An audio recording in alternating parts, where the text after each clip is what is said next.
when Zev Wolfson, the late Zev Wolfson, a great Jewish leader, philanthropist, called me one day and he said, "You got to come right now to my office." I said, "I'm in a meeting," and I was in Midtown.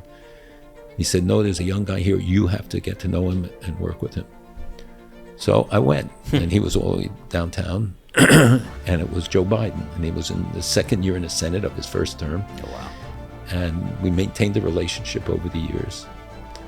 And when he was vice president, we were particularly close. And he did an amazing thing when my daughter lost her husband to the same thing that his son had died from just a few months earlier. My son was younger. He called, and he called the Shiva House immediately when he heard about it. Welcome back to the season finale of Inspiration for the Nation. And this year has been a very unfortunate year for the Jewish people. And anti-Semitism has been on a crazy rise. But to be honest, anti-Semitism, or Jew hatred, as Malcolm Hoenlein calls it, has been around for a lot longer than we've realized. Malcolm Hoenlein is one of probably the most influential Jewish person globally who has been fighting anti-Semitism, and also on a communal level. He's the person that goes in to speak to the presidents and world leaders to try and help the Jewish people and create more peace in the world. Get ready, because in this episode alone, he mentions stories, literal stories, with the Lubavitcher Rebbe, Reb Moshe Feinstein, Hillary Clinton, Ronald Reagan, Bibi Netanyahu, Jared Kushner, Nick Cannon, Kanye West, the Belze Rebbe, Bill Clinton, President Bush 1, President Bush 2, Obama, and so much more. Those are just a few that I wrote down. It's a very powerful episode, and practically he gives advice how we could fight anti-Semitism. Whether you're Jewish or not Jewish, and you're watching or listening to this, you hear of the problems, you hear of the attacks, but what could we actually do? He has a solution and a really fascinating story. I cried a few times, actually. Did not anticipate that. And this was a really enjoyable conversation to have. It's a little scary, but it's important. And this episode is a memory of Shimon David ben Yaakov Shleima, as well as Miriam Sarah Bas Yaakov Moshe. Here's my conversation with Malcolm. I'm Yaakov Langer, and you're listening to Inspiration for the Nation. Okay, I've done a lot of interviews. I don't think I've ever interviewed anyone with the name Malcolm. Have you met a lot of Malcolms in your life? I was once in a meeting with 3 Jewish Malcolms, really, including myself. It is unusual, but it was, we in the German tradition don't link our Jewish and English names generally. So it was a name that was in tribute to somebody who helped my mother during the Holocaust. Really? Whose name was Malcolm. And so that was why I ended up with it. But it has its advantages, because at least if somebody else, Malcolm, not 200 guys turn around. Right. If oh my gosh, say Yaakov, Yitzchak, which is my Hebrew name, you'd have mobs following it. I hear that. Okay, that's fantastic. It's actually interesting that you were named after someone who helped your mother in the Holocaust, because I'm sure there was a lot of family members that were, killed in the Holocaust from your mother's family, and she named you after someone who... No, not the Hebrew name, just the English name. Just the Hebrew name is a family The Hebrew member. name is my But still, that's very nice my that... grandfather. Got it. It's very nice that she named you after someone who helped her. As I know that you were born in Philadelphia, what was it like growing up in Philly in the 60s? I said in the 60s. I appreciate that very much, although it was earlier. And Philadelphia was considered an Ira Didachas for many years, an abandoned city, because there was very little from infrastructure. And the yeshiva, creation of the Philadelphia yeshiva, I think, helped change that to a significant degree. But it was one of the largest Jewish communities in the United States. It had over 300,000 Jews during that time, and was probably the 3rd biggest community. But there were people who had influenced it in certain directions. So you didn't have really the infrastructure of kosher restaurants, which my children and grandchildren can't believe. You couldn't go get a pizza, and you couldn't do other things. And sometimes we would drive to New York just to get a pastrami sandwich. Wow. But on the other hand, it was a really close-knit community. And there were various communities. There was the German Jewish community, which my parents were in part, but I really davened most of my life in a shtibel. at Tolner Stiebel in Philadelphia until I left in the early 70s to come to New York. So I think it was a wholesome period, and I learned in yeshiva at Philadelphia, and then I went to Temple University, and I went to the University of Pennsylvania where I did my doctoral work, and I taught there and taught international relations there, and worked at the Foreign Policy Institute and worked for the Jewish community in Philadelphia while I was very active from a very early age in Jewish communal endeavors. I started in Soviet Jewry while I was still in yeshiva. We did some activities for Soviet Jewry, but certainly afterwards. And I have to say that, I never looked for a job in my life. Everything happened, so I take no credit for all that I've been involved in, because literally I believe it was predetermined. It was Kadosh Baruch Hu had decisions, and for me, I tried not to violate them or to miss the opportunities. But literally, I never looked for a job. It was always things that happened, and I took that as a signal. So I came to New York for 2 years to start the Soviet Jewry movement in New York in 1971. Where did your passion to start that movement come from? Well, as I said, I'd already been involved. I was the chairman of the North American Union of Jewish Students. So let's vice start with chairman there. of the World where Union did of it Jewish start? Students. Was there like a moment? I'll tell you, but I'm saying there's a trajectory that literally from I was involved in political campaigns when I was 10 years old and 11 years old. Oh, wow. And I learned early on that if Jews had to control their own fate and not live at the sufferance of others, and to do that, we had to master the political process. People, talk about politics as pejorative. And in some respects, I guess, there are negative aspects. But on the other hand, it's the reality we have to deal with. Mm-hmm. So from a very young age, I got involved. I did some crazy things, like I traveled with Adlai Stevenson when I was 11 years old. Who's that? Give me some. He was the Democratic candidate for president. And you in the traveled early with him. 50s, yes. Your parents were cool with that? I went downtown to a rally on a day we didn't have school, and I went into his hotel and actually went into his room, and his sons saw me, this little kid with a yarmulke, and they were fascinated by it. So they took me in, and they took me into him, and he invited me to go with him for a day, and I got permission to do so.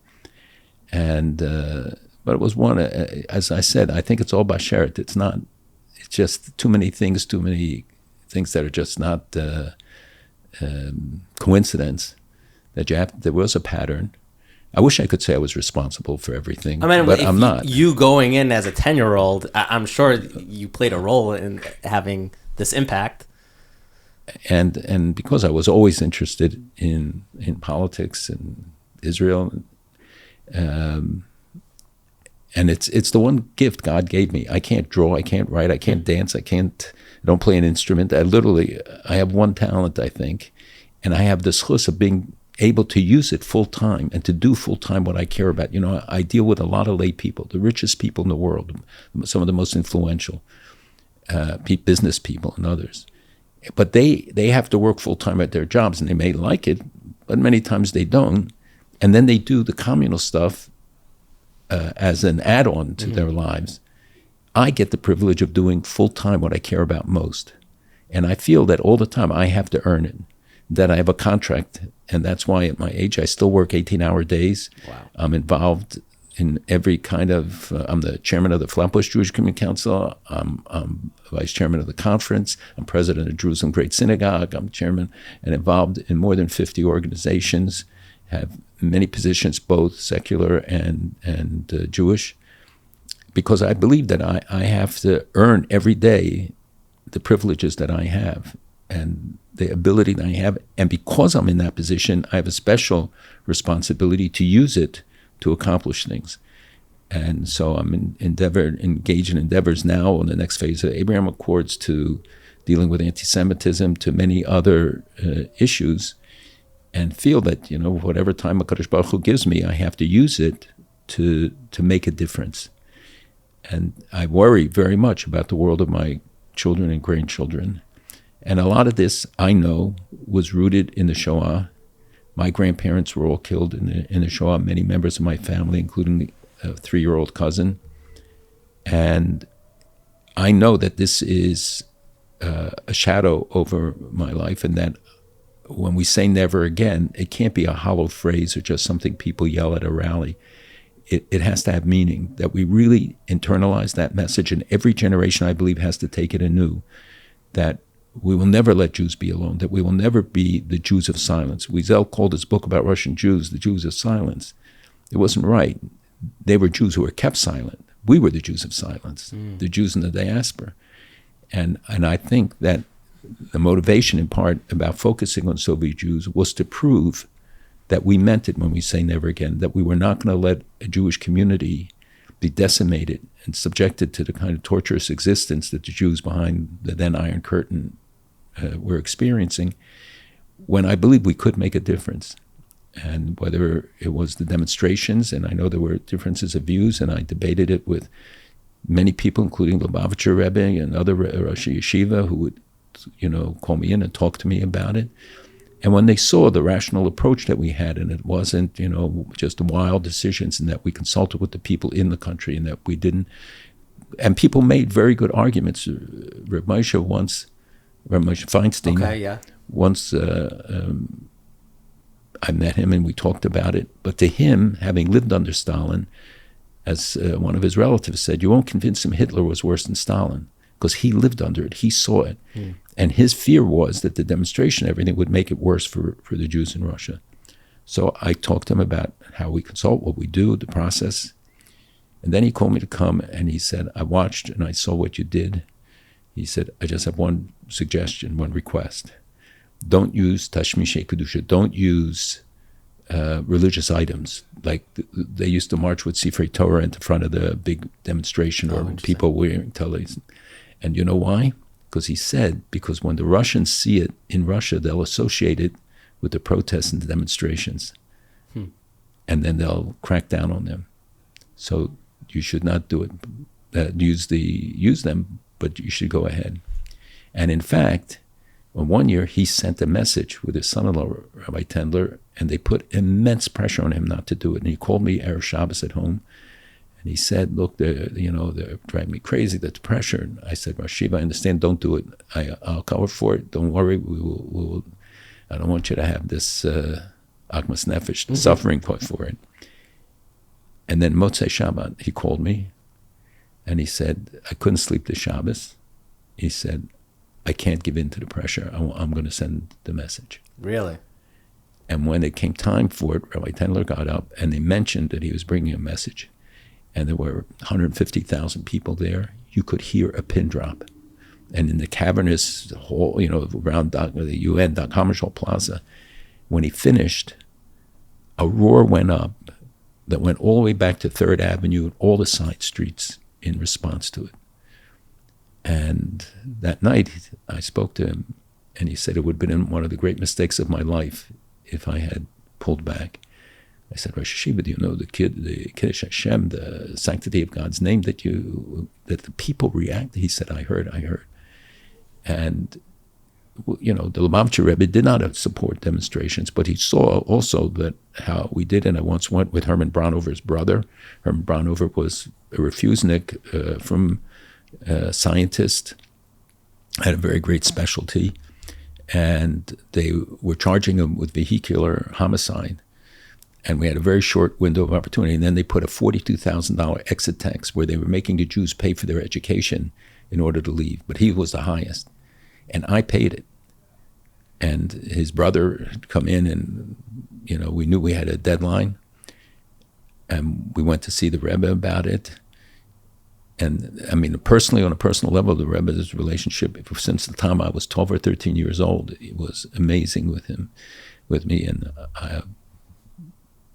he was such an unusual person. People don't know that his foresight and the depth of knowledge. I had a meeting with him at a time when people thought he was already not functioning fully, and he started talking to me in such detail about things I was involved in that I guarantee you 99% of my leadership had no idea. And I have no idea how he knew it. Wow. But he took my hand, he was holding it and smiling and asking me detailed things. And I had brought my son and his kala who were getting married to get brachas, and we just drove by chance. And not by chance, but we drove by to see, and there was a long line, so we started to leave, and somebody saw it, and they said, no, don't worry, come up. And anyway, walked in, and Rabbi Groner, his secretary, said, Rebbe, this is, he said, I know exactly who it is. And he smiled in the ear, he took my hand, and my father was in the hospital, he was sick, and I said, Rebbe, I'd like a bracha for my father for Lchaim, to recuperate. And he said, your father should continue to have nachas from all the good work you do. And then he went on. And then I asked him again, and he gave me the same response. And he gave dollars to us, to the kala, to the chassan, to my son, and talked to them a little bit. And I looked at Groner, and he shrugged. So I asked him one more time. I said, Rebbe, I'd like a bracha. And the first time he stopped smiling, he put my hand down, and he just put those blue lasers on me, and he said, your father should continue to have nachas from all the good work you do. Wow. So I went home, I got my talis and tefillin, I drove to Philadelphia to the hospital where my father was, and he died that evening. Wow. And I would not have gone maybe that night because, necessarily, but I got the message. So, we have a privilege, we have great manhigim, we have great leaders, both Jewish and non-Jewish, who influenced me throughout all the years, who facilitated. But, there are lessons you learn over the years, and especially for the younger people, that you have to gain credibility and trust. I never leaked anything in the 60 years, which is why presidents and others tell me the most intimate secrets, because they know I'm never going to tell it, I'm never going to leak it, even in my book. You've been saving it all until this moment. Well, so some of it. Let me ask you, how's one be a good secret keeper? First of all, you have to make them feel comfortable that they can talk to you in trust, and you talk to them in trust. When I went to visit Assad, I knew that I couldn't talk to people before, because if it got out, it would have killed the possibility of what we wanted to accomplish in Syria with the President Assad of Syria. And the only two people I talked to was the Belze Rebbe and to Netanyahu. And it did not leak. You knew that they would not. Because I know that, yes.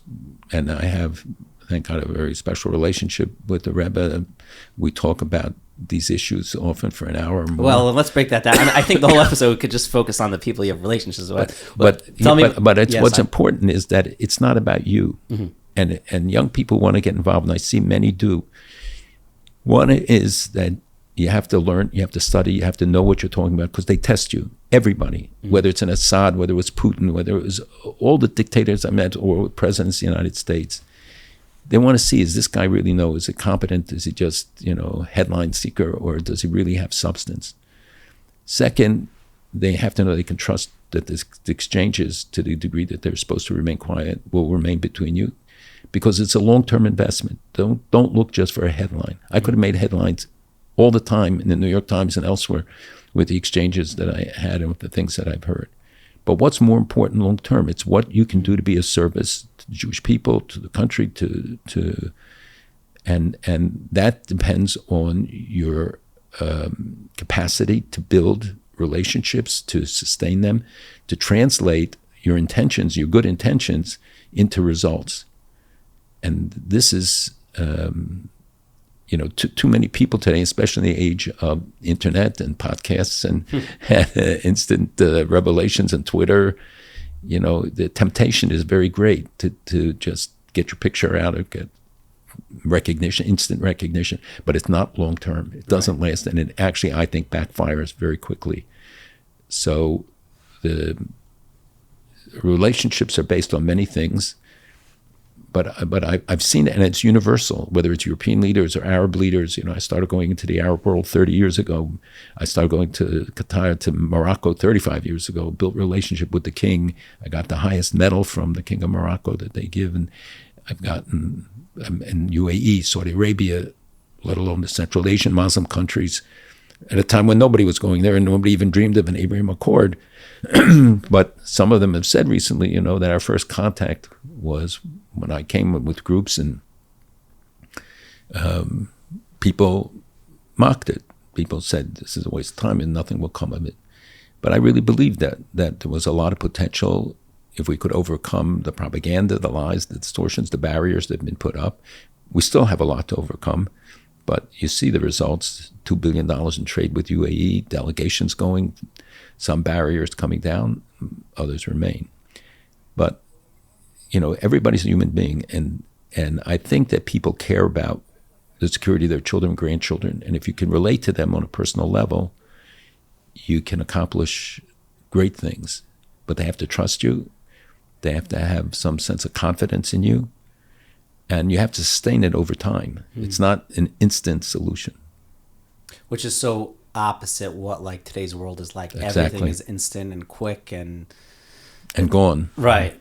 Yeah, it's not sustainable, honestly. So from what you said, I literally have like 17 questions I want to ask you, but I'll start with this. You are someone that I know as, I definitely, my first introduction to you was definitely on Nachum Siegel's show. Like he always mentioned your name and you were always on.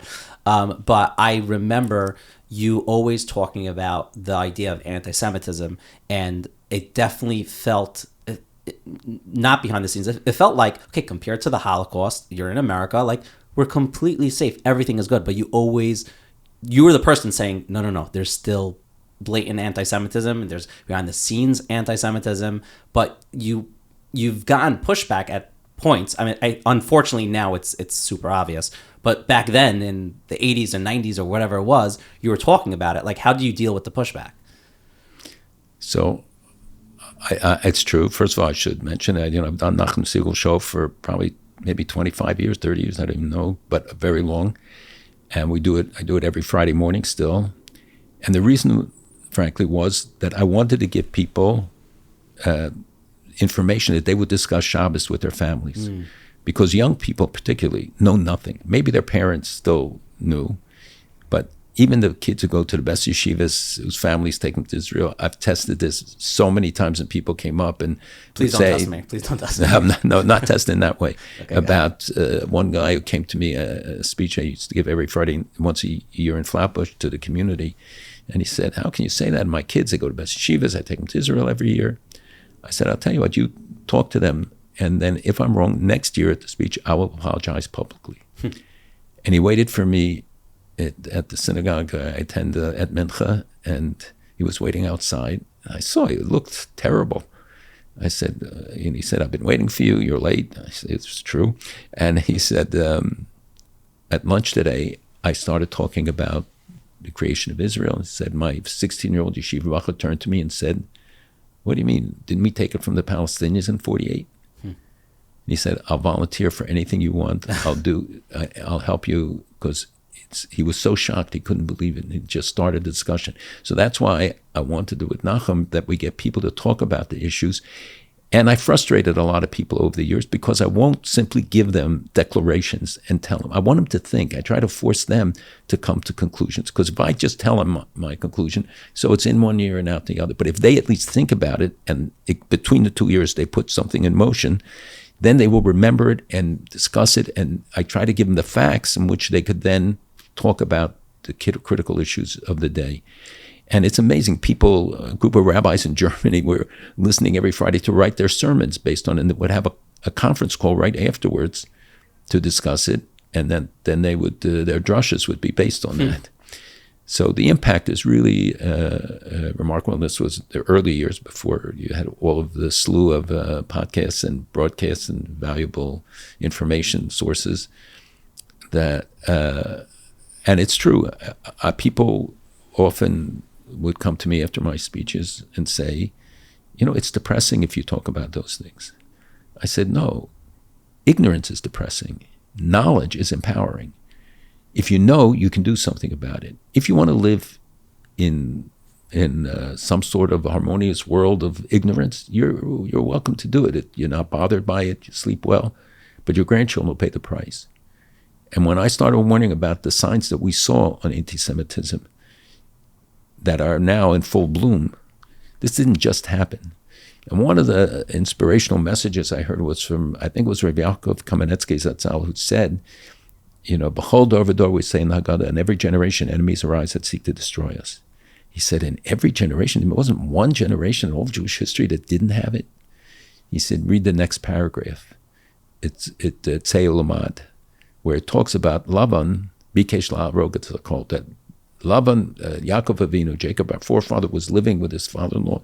His flocks were growing, his family was growing. Didn't have a great relationship, but with all the tzaras that he had, still, he was prosperous and he was growing. But all the time, Lavan was plotting against him. It wasn't on the surface, it was beneath the surface. And he said that's the lesson, that the generations think that they're exempt from it.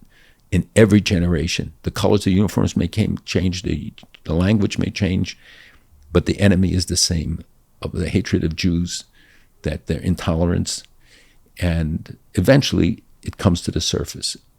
And secondly, I believe Europe is a laboratory for America, especially England, that the trends and things we see there come to America later.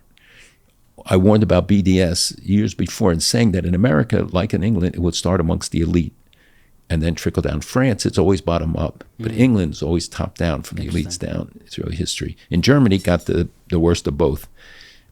So, when I spoke about it at a big conference in Israel, and I said that we are going to face these challenges, half the people gave me a standing ovation, and half of them thought I was a nut. I mean, I was really crazy.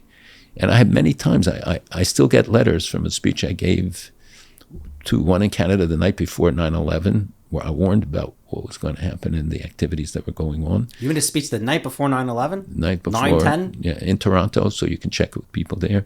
And what did you say in that speech? I talked about the growth of Islamic fundamentalism and the dangers, and that this is going to translate into attacks. Wow. That this is not hypothetical. No, but I did it for many years. I started warning about Iran. I went to see presidents of the United States from 1988 on to talk to them about the need then, when we could have done stuff much more to stop Iran. And there are records of all of this. I met with Clinton many times about it. I even brought the families of some of the Jews who were in prison. And I had the privilege to lead the efforts on the Iran 13 when they arrested 13 Jews and charged them with all sorts of crimes, spying, etc. As we learned later, 3 were marked for death sentences and 10 for long prison terms. But it was the first time since the revolution in 79 that we found out before a trial, because every year they executed 1 or 2 Jews just to keep them in their place. From 79, when they killed Mr. Elganian, who was the leader of the community, and who came back to lead the community, even though I know that Begin and others begged him not to, but he felt his responsibility. But this was the first time we found out before, because the trials were in camera in secret. And we established a link with the families, so we were getting the information and being able to shine a public light on it. And I mobilized 66 countries, including many Muslim and Arab countries, to protest, and wrote amazing letters. Some I only saw afterwards. And frankly, one was so moving where he said, we will break all diplomatic relations with you. You can threaten me with everyone, but if you harm any of these 13, we will take these actions, and listed the steps that they would take. And this is a neighboring country that could have paid a heavy price. And again, we learned the lesson like they did with Soviet Jewry, that even the greatest dictatorships in the world can't stand against when Jews are united, when there's a sense of achdut, of unity, and others will join us when we are united, when we stand out front. And while I was organizing the demonstrations against them, I was negotiating with them, which I did not, obviously was not public. And I had twice, I was invited to dinner at Zarif's home, that was then ambassador, now then became foreign minister of Iran. And we negotiated over it, and I tell them the consequences, etc. And the American government, others interceded. But we knew we had a deadline, and we had no time to waste, because they're executed like they're doing today, and you read about it the next day in the press, and nobody cares. They hang them from the top of cranes, priests, gay people, others. Nobody even says a word about it. And Jews are always a potential danger, although right now, since in this period right now, there's been no focus on the Jewish community, and they've been very low key in their activities. But I saw then that I gave them a pledge about what we would do if they let all 13 go. And bottom line is, all 13 are now with their families, they're home, they're safe. And number one, there's no greater reward than knowing that you helped save a life, let alone the rescue of Ethiopian Jews and Syrian Jews, Iranian Jews, Iraqi Jews, etc. And someday we'll tell the stories about each of those. We would have to spend the next week talking about it. Start like a mini-series with you. But the easier thing is just to turn away from it or throw up your arms and say you can't do anything. At one time, the Iranians found how we were communicating through Europe to the families, and they broke it. And Rabbi Herman Neuberger of Ner Yisrael, Zichrono Livracha, was a member of my committee. That was because he had been involved in Iran, bringing students to Baltimore to Ner Yisrael. So he said to me, there's a reporter who seems to have very good access in Iran and travels there. So I called him in his place in Paris. He wasn't there. He called me back and he said, don't talk on the phone. I'm coming to New York next week. I'll come and see you. And he did. And we spent, I would say, 3 hours together. And he agreed to help us to go back and to help reconnect. It was nothing illegal, but it was just sensitive and needed to be done. And he did. And his next stop after that was he went to Iraq. His name was Daniel Pearl, and he was executed by the terrorists there. And he made that incredible statement that, my name is Daniel Pearl, my father is Nixon, my grandfather is in a street in Israel named for him.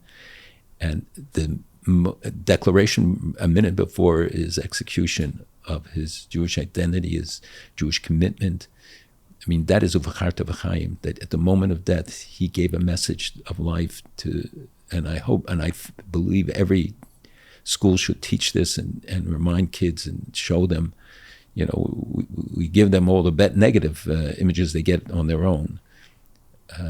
And there's so many things that we could do to inspire our kids in different ways, but to make them feel efficacious, to let them know they can make a difference, to get people to vote. Why should it be difficult? Jews should know what it means if you're deprived of a vote. We were deprived over the years many times, and now we have the chance, and yet so many don't vote, which is an ultimate frustration for me about it, that people, they're great critics, but the difference they can make starts with voting, starts with getting involved, meeting the congressman, writing a letter. It's not it doesn't cost you a lot, it doesn't anything necessarily.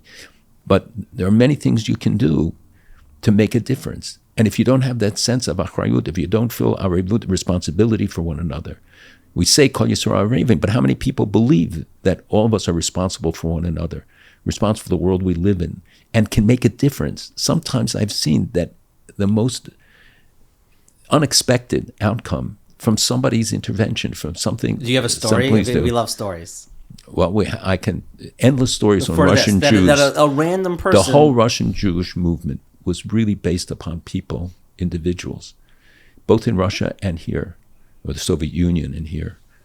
They're the ones who made glasnost possible. They made perestroika possible. A handful of Jews in Russia took on a prison that spanned 2 continents, and their devotion, their commitment to getting to Israel, to living Jewish lives, was echoed then by people here. I know people who lost their jobs because they were devoting all their time to the fight for Russian Jews. And we did such remarkable things that would take a long time to discuss, but how many creative and other approaches people took, let alone the yearly march. And people say, the Russians were indifferent, the Soviets indifferent. Every year before, they would release people. They would send messages to us, to try and mitigate or try to get people to be dissuaded from coming and turning out. And yet every year it just encouraged more people, and more people stood up and made their voices heard. So, and you have the same thing with regard to Syrian Jewry and others, communities that people had written off. And I can tell you that in each case, there were things that happened that are beyond the norm. And, when the Ethiopians, we learned that there was going to be a 48-hour window of opportunity to get the Ethiopian Jews out of Ethiopia during the Civil War.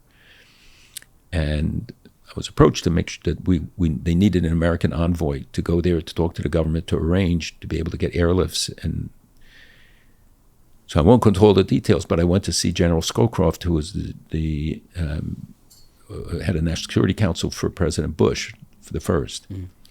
And I explained to him all we want was permission for Senator Boschwitz, who was then a Jewish senator from Minnesota, to go to Ethiopia for 2 days that weekend, and they had accepted him as an envoy. And I made the case, and we finished, and he said no. And reasons, but he said no. And that moment, the president called him. And he got up to walk out, and I guess expected us to, and I told everybody, just sit.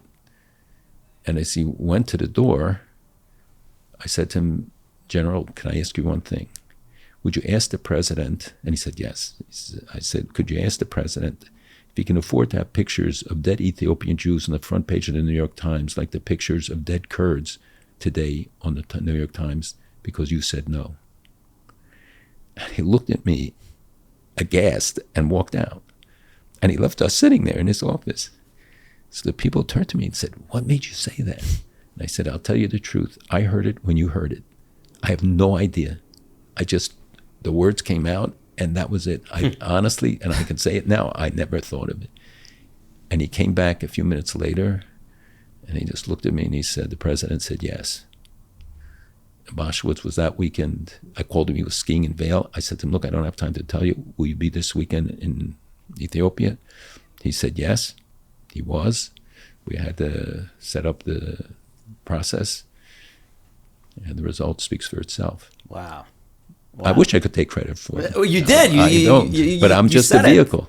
It. And I can tell you that it happened time and time again. You're never scared to say these type of things to like these. If I would have thought about it, I would never have said it.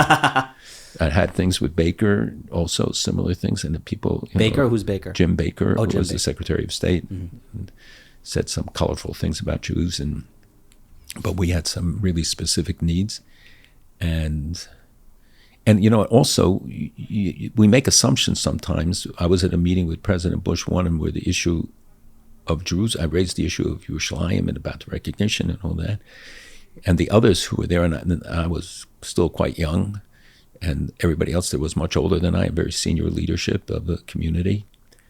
And after the meeting, on the way out, President Bush stopped me, and he said, you raised this issue of Jerusalem. He said, it's your issue. It's not your community's issue. I said, Mr. President, how can you say it? It's the one issue which everybody agrees. We want to see Jerusalem united. And then he said, I never hear from them about it, so it's not their issue. And I walked out and I realized it's not his fault, it's our fault. And we started doing stuff to start educating, and we started levels of assumption because we are so engaged with these issues. The world's not engaged with. If I would go to people and say, what are the issues in Northern Ireland? Would you be able to tell me what the Protestant issues, the Catholic issues, No, I couldn't either. And that's the way they look at this. There are a lot of people who have a feeling about Israel, especially evangelicals, but large segments of the community of American populace, still 2/3 support Israel, but they don't have a knowledge base, and therefore people can exploit that ignorance, like we see with the BDS intersectionality. We see it whether it's from Ben and Jerry's to the anti-Zionist, anti-Jewish, anti-Israel manifestations on campuses across this country, which is a real threat and growing every day. But we can't assume that. They say, well, how can people believe that? They can believe it because they don't know. So if a professor comes there, a leftist professor, and starts filling their heads with these horrible things, or they see the campaign on campus, or they want to belong, or they're afraid to say something, which is true, the intimidation, both of faculty and students, and increasingly we hear it from faculty. It's a lesson that we have to give them the sense of courage. They have to know that they'll have backing. And we do. We have the Lawfare Project, the other legal projects that we provide lawyers that we can to help make sure Jewish students have their rights and that Jewish faculty will have their rights. But we also have to give them the backing of the community, and that people who speak out constructively will know that they will have support. And those who speak against the community should know that they will pay a price. And we have, unfortunately, too many people who feel and take it upon themselves to say things without thinking of what are the consequences of your words, and how will others who may not share your motivation exploit those words. So when they have Jewish-looking people standing with signs against Israel, it's not, they have a right to free speech and they can say what they want and believe what they want. But think of the consequences for the others. And what price are we paying for it? We'll be right back to this week's episode, but first I need to tell you about Joma. And they have a podcast, they're a resource, they will help you live a healthier, better, more protected life. Now, here are some words that I wrote down about them. Everyone likes a good podcast. They're looking for one common factor. They want to learn something new that will help them live a better life. Sometimes they're looking for something small, like an entertaining, funny show. And sometimes they're looking to drastically improve their life. The Joma Podcast, that's spelled Jowma, is a way to learn about the crucial topics and ideas in the world of health to help you navigate a better and healthier way to live.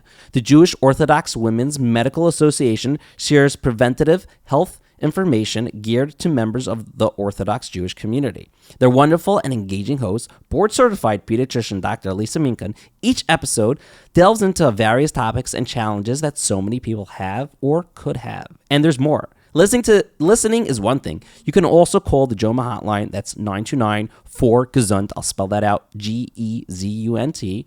If you have a smartphone, which you most probably do, it's there on the buttons as well. If you have a regular phone, it's there on the buttons as well, Gezunt. If you don't have access to the internet, there you go. That phone number's for you. There's no reason that in 2022 that you need to be in the dark. And some of the most talented doctors and healthcare professionals in our community are here to help. Go listen to the Joma Podcast wherever you listen to your podcast and call their hotline 24/6 at 929-4-GESUNT. People, there are so many podcasts out there. And if you're listening to this podcast or watching it, that means you're a creature of looking for ways. I don't know if that's an offensive term. Sorry if that is. But you're a person who's looking for ways to better their life.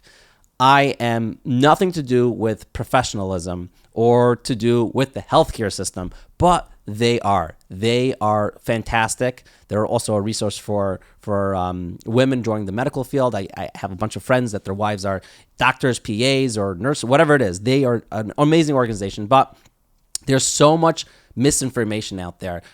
I'm working on a project soon to help the world, Klal Yisrael, about it, and working together with Joma, which you'll see about that soon. But for now, go ahead, look at their podcast, call their line, get informed. It's just a easy resource to help you navigate a healthier life, and that's why they're there.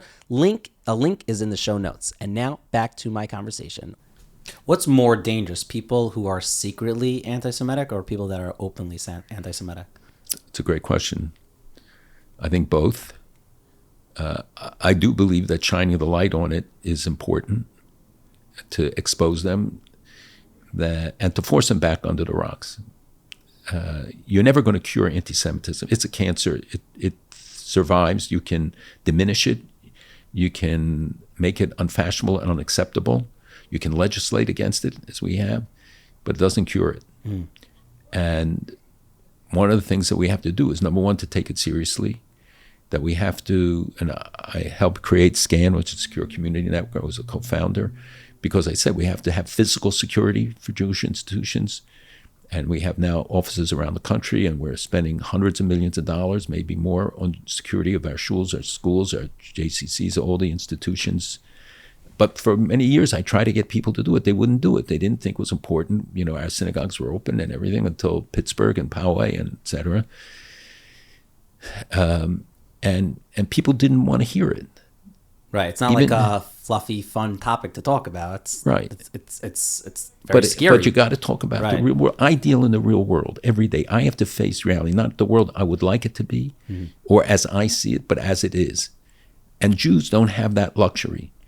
I don't think today America had. For a long time, we didn't have to confront it. We created our own rules because we were the dominant power, et cetera. Today, we can't. We can't dictate what happens in many parts of the world. We can't stop Putin invading Ukraine. We can't stop many other circumstances around the world, China's expansion, the dangers that we face. But when we make a decision and we really act in a concerted way, you can delimit them. You can make a difference. And we will find a lot of allies, just like the Jewish community on Soviet Jewry. It wasn't just because of Jews, but because the Jews were out front, non-Jews of every kind. We had blacks for Soviet Jewry, Hispanics for Soviet Jewry, doctors for Soviet Jewry, lawyers.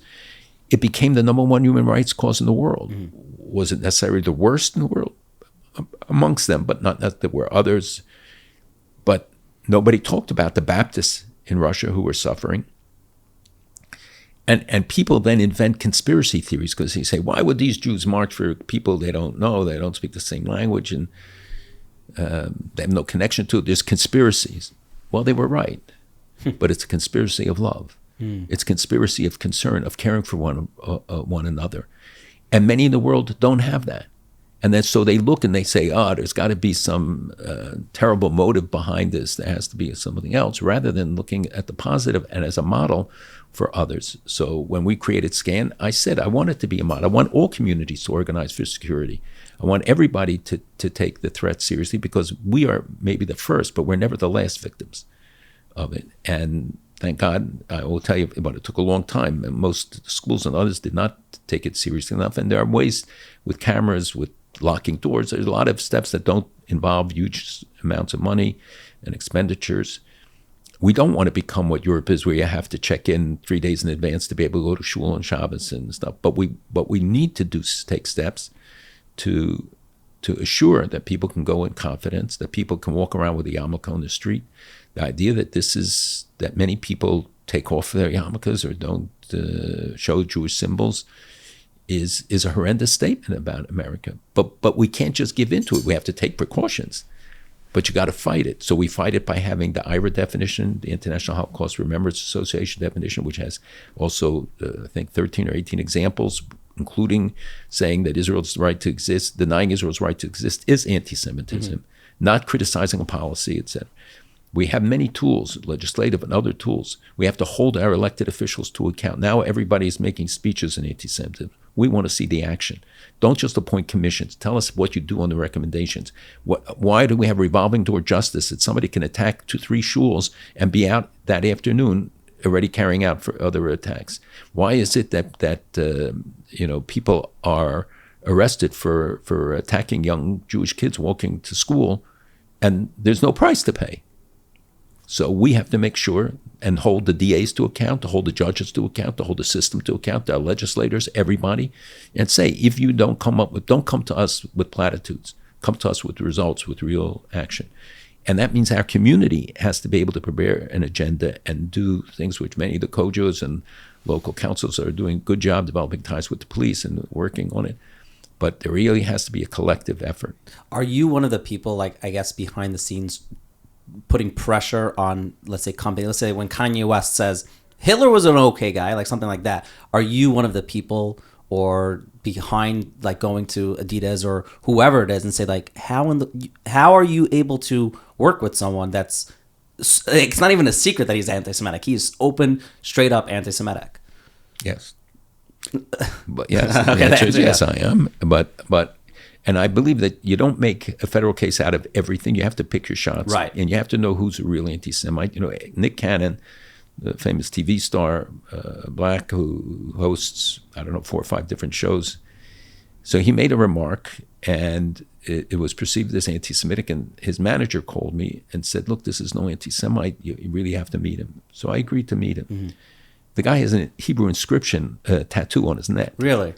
And he came to my daughter, who lives in Teaneck, because he lives nearby. He came Friday night for a Shabbos meal with his wife and his 3-year-old kid, who's counted in Hebrew from 1 to 10. He's doing a doctorate in theology at Howard. And he's not an anti-Semite in any way. Wow. He didn't understand the significance of the reference he made, which was to the Rothschild banks, I think, as I recall correctly. But the reference was pure Farrakhan language that has so permeated the black community. Right. And he and others who sometimes used the terms didn't realize the significance or what it meant. And he did apologize, and he, but it wasn't, I'm not looking for, just guys who throw off apologies. I talked to him, I've been working with him. So you have to be careful who you call. It should be the most powerful allegation. When people called the former presidents anti-Semites, I said, you're making a big mistake. Even if he was one, you don't call him it, because it legitimizes it for all the anti-Semites. Say, hey, the president's an anti-Semite. And he wasn't. They may disagree with us. They may take policy decisions. You can criticize them. But this should be the most powerful accusation that you can make against somebody, is to say that they are a Jew hater. And we shouldn't use anti-Semite. We should use Jew hatred, because anti-Semitism was a term invented to mitigate the significance, the impact of anti-Semitism. Nobody knows what it means. People don't know what a Semite is. Right. And the Arabs say, well, we're Semites, so right. Can't hate ourselves. So we try to use the term Jew hatred to deal with it. So I believe that first you try a quiet approach. If it works, it's fine. That you don't have to make headlines and build the issues, because you're really giving them more prominence. Right. Like Ye or Kanye West, whatever. Oh, you're holding the name of the week. Right. Is who is an anti-Semite, I believe, and who I think has to be held to account. And I think it was important, a message to others that you're going to lose $1 billion in contracts if you're an anti-Semite. I think getting Unilever to take the steps they did on Ben & Jerry's, it wasn't because it had a huge financial impact or anything, because it was a message to the other businesses that if you fall victim to the BDS movement, boycott, divestment, sanction movement, if you start taking actions to punish Israel, you want to disagree with policy, that's your choice. Right. People have, we never said that you can't criticize the decisions Israel makes, and that doesn't make you an anti-Semite, or 99% of Israelis would be anti-Semites because they all criticize their government. But and you can have differences on policy, but argue it on substance, make the case. Think about what your words mean. Think about the impact. And this is true with elected officials and others. You give them a chance to climb down the ladder. Let them take the lead, and they will feel more responsible for what they have to do then. Once you make it a public issue, people get locked in. I once had a famous exchange with President Obama, which got leaked, and not by me, and I still have until today, spoke about it fully. Bibi has it in his new book. He has the exchange wrong, but the reference was right. When one of our first meeting with him after he got elected, he said some things about Israel in the meeting, and I said, Mr. President, the lesson of history is that when there are differences, deal with them quietly, because once you take public positions, you lock both sides into those stands, and the enemies of both countries will exploit it. The fact is that there will inevitably be differences, but you can resolve them by talking it through, and every government of Israel wants to have good relations with you and good relations with every president. And most things can be worked out. And even if it can't, you don't make it look like a public confrontation that will, they will drive a Mack truck through every chink in the armor of U.S.-Israel solidarity. And so I went on with that. And I said, and there should be no public daylight. And he looked at me and he said, 8 years, no daylight, 8 years, no progress, meaning the 8 years of President Bush. I said, Mr. President, how can you say that? You had the Gaza disengagement, you had the Omer plan, the Barak plan, you had Y, you had the negotiations in Annapolis. And I went through all of the things and he just looked at me and went on, because he was clearly prepared for the first question. He wasn't prepared for the others. And he, after the meeting, he went to leave. And I just stood where I was, and they all rushed the doors, which I don't do. And he stopped, turned around, came around the table, and shook hands with me. So I saw that if you treat with respect, but you make your case and you take a stand, people will respect you for it.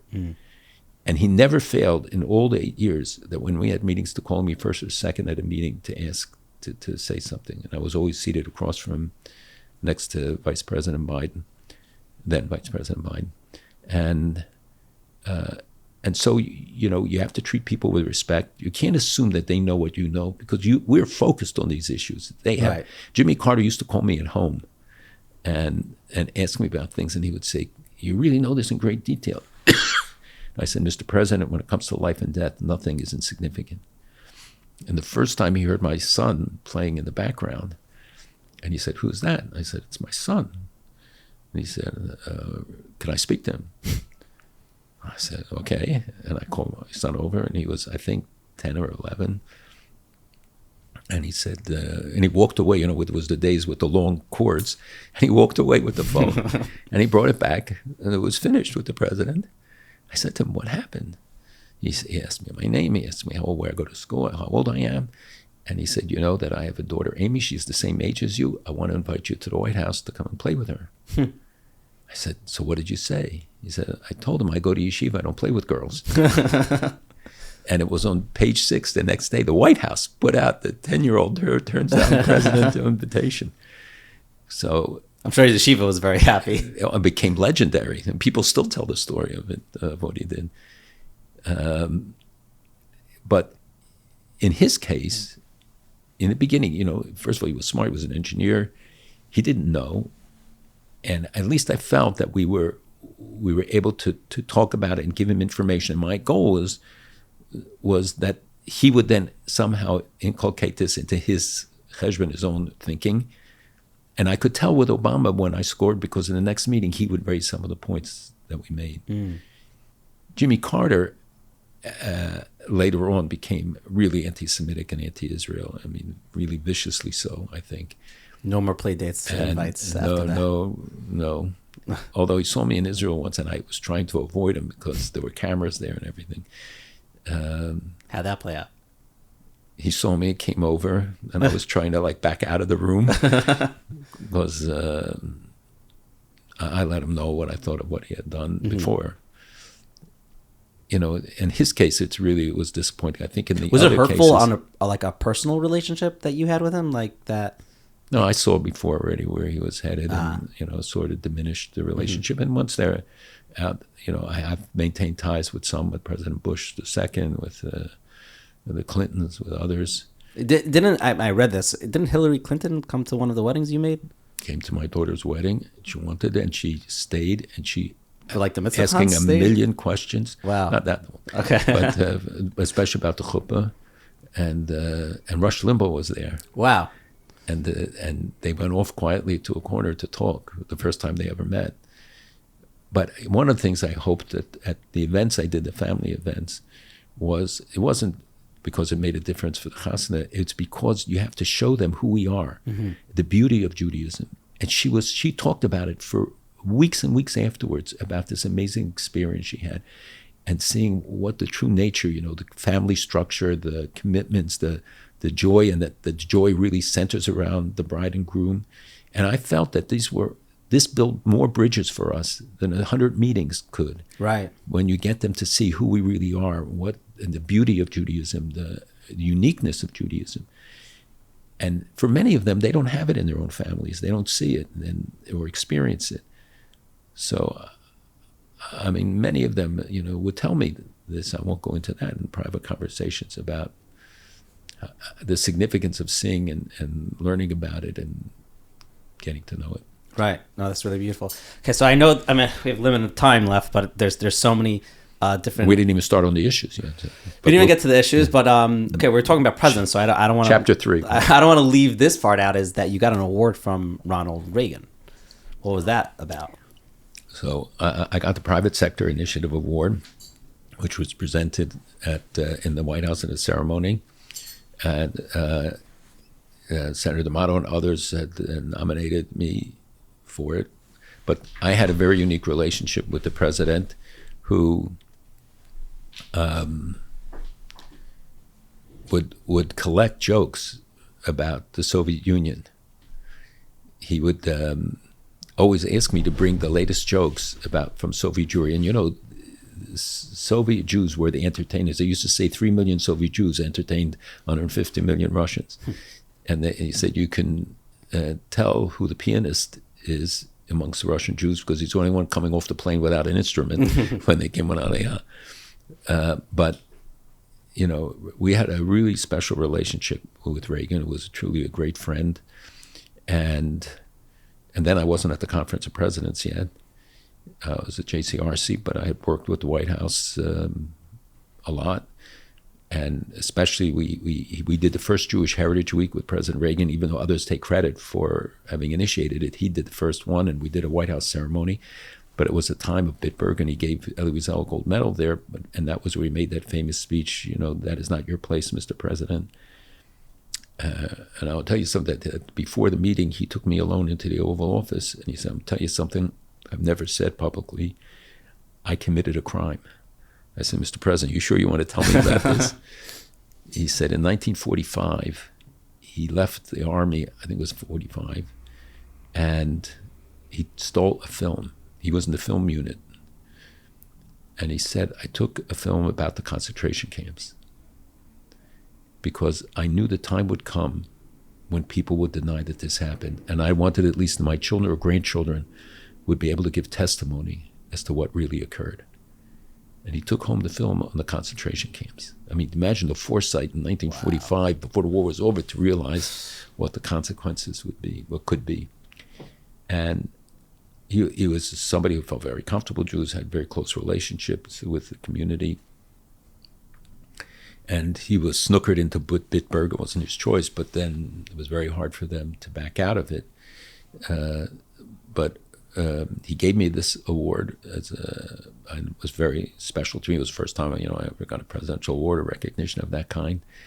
And people don't understand, I don't chase after them, but it's important for our community that the leaders of our community are recognized.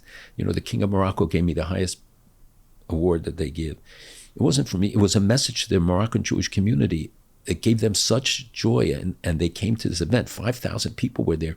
It was televised. And the whole Muslim Brotherhood government was sitting in the front row. The next day, the headlines were "King honors Zionist murderer," from the Muslim Brotherhood. Right. Oh gosh. But I told the king, and I told him, that I wear a yarmulke, but if it's a problem, you should tell me. And he said, "You do what you do." And when I came there and I saw who was there, and that it was Ramadan, so that everybody watches television before they can break the fast. And he sent me back the message again, "You do what you do." And at the end, at the ceremony went on, and I was the last one they called up. The president of Somalia was standing there and others. And the king, everybody kissed his sleeve, when I came up, he stuck out his hand to shake hands. And it was like a gasp, because he doesn't do it. And he pulled me in and he thanked me for something I had done. And I gave him a message, and he gave me a message back. And then he put the medals on me. And, it was like shocking and especially the Muslim Brotherhood, and they knew who I was. I mean, obviously after that, they checked it. And again, the message was, of course, it's an honor. It's a wonderful experience to do it. But that wasn't what was important to me. It was that for the Jews in Morocco, it was so important. And a message, and it was building the bridge so that I can come back to him later, and we talked about some of the synagogues, and he has restored all the cemeteries. The synagogues got very little credit. And I made sure that people knew what this king, the courageous things he has done to support the Jewish community. And so we shouldn't just look at the bad guys. We got to thank the good guys. We have to make them the models instead of the anti-Semites and others, because if they get the attention, then they say, you want to get attention? Attack the Jews, be anti-Israel. So we have to show that the guys who are pro can. And I saw the potential there. This was many years ago. With not only with Morocco, but with, as I said, with the Gulf countries, with going to Egypt, going to Jordan, going to others. And people don't know how many good things came out of those things, even for the Jewish communities, which in most places were decimated, but to protect the cemeteries, to protect the synagogues, to deal with other sensitive issues, sometimes with Jews who were held captive, where they could intercede. So the Reagan Award was important as a message to other Jewish professionals, also to say that you're lucky. This is an esteemed position. You gotta be treated with kavod, not because you demand it, but because you earn it. That's really special. I wanna flip channels a little, because it was spoken about a little. This is actually where I met you in person for the first time. You've been involved in trying to get peace for the Middle East for most of your life, and then to see a few years ago and be a part of the entire Abraham Accords and what Jared Kushner essentially did. What are your thoughts on that? So I made my first trip to the Middle East, to Arab world, in 1966, a year before the Six-Day War. I was at the Kotel. I was at other places. I was in Syria, Jordan, Lebanon, and I was working at the Foreign Policy Institute. I was a Middle East specialist while I was doing my doctorate and living in Philadelphia. And I was invited by the Arab governments to come. But I really went to see the refugee issue, because I believed you couldn't solve the issues that we face until we remove this obstacle. And most of the Arab countries said, what do you care? Why is this important? But as we know, this is like, it metastasizes in this problem. And now Then you had, a million and a half. Today you have 9.5 million, quote, Palestinian refugees, because nobody ever dies, and every generation is added onto it. So I really believe that we could, and I had established relationships with some Arab leaders and others even at that early stage. Because of my position at the Foreign Policy Institute, I could host them and travel to the region. So for Israel long term, I really believed it was important that whatever effort could be made possible, and the more years that go by, the more difficult it will be. I disagreed with Shimon Peres on many things, but I had an amazing relationship with him, and I respected him greatly. He's the guy who built the Mona, he built the IDF, and I tell people who are critics, just think about what he has done and how do we compare it to it. Even though he respectfully let me disagree, and I argued with him many times, but he said to me, every subsequent deal will be worse than the one before. That every opportunity we lose, it'll become more complicated and more demanding and more difficult. And he was right, because you have more and more encumbrances. Thank God, I think the Abraham Accords turned that pattern around. Because for the first time, you can't say that nobody will make peace, nobody will have a relationship with it because of the Palestinian issue. The fact is that most of them don't give a damn about the Palestinian issue. I raise it in meetings, or people with us, just to get a sense of where they're at on it. But they don't raise it today because they say they're tired of the kleptocracy, that everything is so corrupt, all the billions and tens of billions that they've poured into it, nothing has happened. They didn't build the infrastructure. They didn't use it to benefit the people. And you see that they look at Israel, and they look at what's happening in the PA, and then no matter what, you had Gaza, Israel fully disengaged. People keep talking about the occupied area. There's not one soldier in Gaza. What did they do? They left them greenhouses, they destroyed them. They had resorts and they destroyed them. They had a lot of potential and money poured in to build up the ability. It's not because Gazans aren't able to do it. It's because this whole society that they're ripping off, they want to keep them subjugated. Hamas and Hezbollah is Jama Jihad, all of them, because they prey off of the people. Not prey, but P-R-E-Y. Yeah. Okay, got it. But you see even though the Abraham Accords opened a lot of doors, it's not a cure-all. We still see the opposition. You saw during the soccer games in Qatar, that Israeli reporters were harassed. And, yeah, it was crazy. Where there were some, but there was no physical violence, and people were there. Clearly, Jewish people wore yarmulkes. People were seen, and nothing happened to them. Some people said that nasty comments were made, but people came from all over the world. Everybody points to the Palestinian flags. The government of Qatar gave out Palestinian flags. They charged for the other flags. You had to buy them in the shuk for a couple of dollars. Here, they gave them away, or they were charging 10 cents in the shuk, but in the hotels, they were giving them away.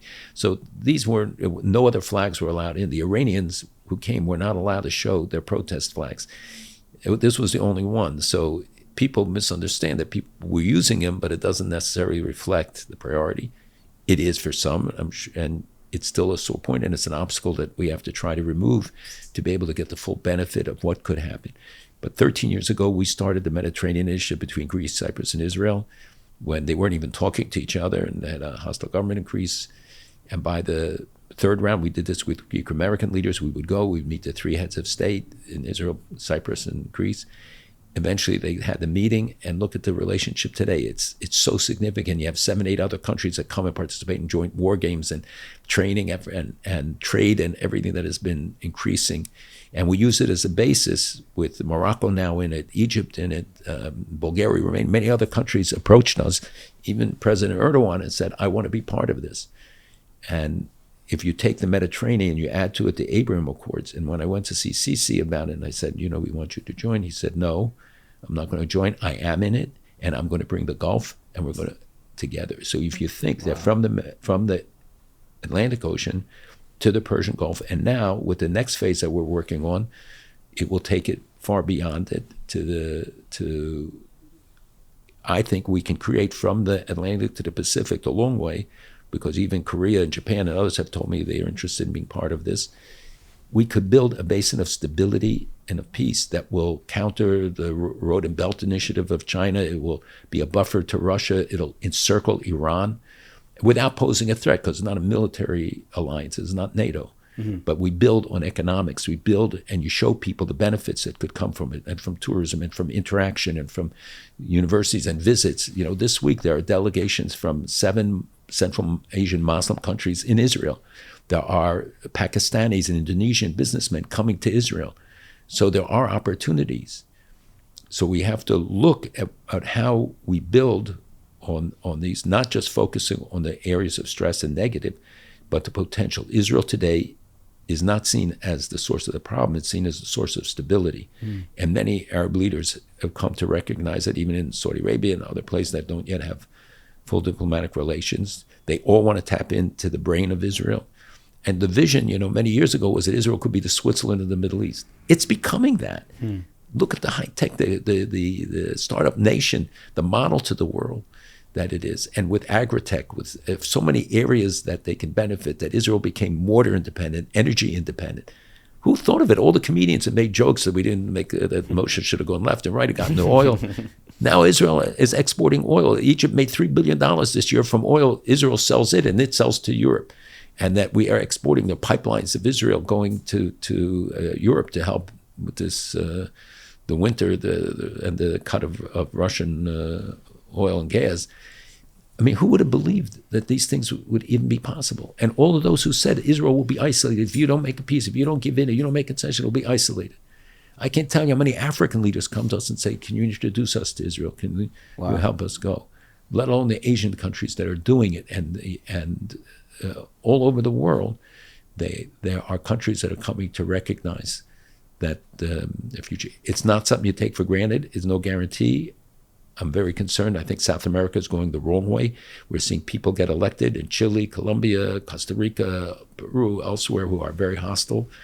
And Bolsonaro's loss in Brazil was the latest blow, that we see a whole continent moving in hostile directions. You have Venezuela with Nicaragua and all of them, where Iran is very active, China is very active, but Iran with Hezbollah have training camps in many of these countries. And the idea that we would make oil deals with Venezuela, to me, makes no sense when you know that that money all becomes fungible, and that Iran is investing there, and there's flights that go to Damascus, Tehran, and Caracas every week with who knows what being transferred. They take the gold out of Venezuela, and Iran was selling oil. We interdicted the oil often, and now we're talking about selling it, because it shows the short-sightedness about the danger of not 8,000 miles away, but an hour off of Florida's coast, that we have a hostile continent developing, and the reasonable and pro-West governments are falling one by one. So we have to constantly be on alert. We have to use our resources intelligently. We have to pick our battles and fight them. And the Jewish community has the same thing. We have to see the world as a whole and how it impacts. We have our priorities. We have to see our resources applied to it. I'm very worried about the next generation of young Jews in America. We have to look at how we can expand Jewish education of all kinds, creative approaches. I mean, there's a reason why Chabad are growing on campuses around the country, because they give young people what they want. First and foremost, the warmth, the attention, the cholent. I mean, I think cholent diplomacy works amazingly. That's the secret to world leaders. You give them a bowl of cholent. A bowl of cholent. Either they will have a reaction that will keep them preoccupied, but right. We have to think about how we can be most effective, how we use our resources, our intellect, our capacities, and not look just for headlines or showing off and putting names on buildings, but how we make a difference. And think about today how many people who walked away and all of a sudden are being reminded that they're Jews because the anti-Semites are reminding them, as has been true throughout our history, unfortunately. I wanted them to be Jews for a positive motivation. I don't want people to run to Israel because they have to escape. I want them to go because they should go there because this is the fulfillment of a Jew, where you can lead the most Jewish life, where you can experience Judaism to the fullest. But we also recognize that thank God we have a safe haven if we had it. The difference from 80 years ago is not that the world has changed. I wrote and had the schus to be part of publishing an amazing work on Kristallnacht, on Pogromnacht we call it. Because Kristallnacht is also a term meant to neutralize it. And the Nazis said 195, 215. The history books used these low figures. We documented over 1,700 shuls and shtiblich that were destroyed in Germany on Kristallnacht, not including Austria. It's a separate book on Austria. I didn't realize there's so many shuls there then. Well, shtiblich and prayer houses and every little community. And we document every community with several paragraphs and several pages, because I wanted the world to know what really took place. And I did it with Beit Ashkenaz in Israel, and we had hundreds of non-Jewish volunteers, kids and young students in Germany, who helped visit every single location and document what was there. And we have thousands and thousands of pictures that were assembled in the process of this, of Professor Schwartz, who led the effort from Yerushalayim, who visited almost all the places personally. So the message is that you have to be aware, be committed, be prepared to act, but act intelligently, act on knowledge, not on emotion. I believe passion is very important, and the most important component of all this is that you really have to care, you feel it. But if you don't, look at your grandchildren. And if you love them, you'll know what you have to do. Wow. Okay, that is a beautiful message. I'm going to close off on the few of the questions that I ask every guest. If you go back in history and spend an hour with one person, who would it be? Moshe Rabbeinu. What would you talk about with Moshe Rabbeinu? You knew, I didn't even tell you before I was going to ask that question, but you knew, your answer. You've thought of this question. I've thought of it. I mean, there are a lot of people that I would like to meet, but you think of what a model of leadership and the lessons we could learn from him. And even he had opposition, so somebody who has known that in my history, and he saw all of Jewish history, we say, in the Nevuos and stuff. So I think most, and he's somebody who confronted God directly. So I think of people that he would be the person. That's a good answer. When you talk about all these people, you have a crazy Rolodex of the relationships that you have. On what level is it? Is it are you WhatsApping Bibi Netanyahu, or is it just are you phone calling all these world leaders? How's it work with you? Is it so personal, or it depends? It depends. And I try to limit it to the maximum degree, any contact. I've known Netanyahu for more than 40 years. Wow. I know President Biden for 45 years. They showed the picture. Let's talk about that. Just bringing that up. There's a picture of him giving you the biggest hug, and he has a twinkle in his eye looking at you. That was just recently at the Hanukkah party at the White House. What was that about? He hugged you? He was walking the rope, saw me, and he just grabbed me, and we talked about some things. As I said, I've known him for a long time. Actually, when the late Zev Wolfson, a great Jewish leader, philanthropist, called me one day and he said, "You got to come right now to my office." I said, "I'm in a meeting," and I was in Midtown. He said, "No, there's a young guy here. You have to get to know him and work with him." So I went, and he was all the way downtown, and it was Joe Biden, and he was in the second year in the Senate of his first term. Oh, wow. And we maintained a relationship over the years. And when he was vice president, we were particularly close, and he did an amazing thing when my daughter lost her husband to the same thing that his son had died from just a few months earlier. My son was younger. He called, and he called the Shiva House immediately when he heard about it, because there's a guy writing a book on him who saw it, and he said, and he describes how he called his young widow and tried to comfort her. So after he spoke to me, he said, "Can I talk to her?" And he did. Wow. And he spoke to her for about 20 minutes. And he gave at the end his private phone number. And he said, "I've been through it twice. I lost my son, but I also lost a wife and a child. It's actually the 50th anniversary of that."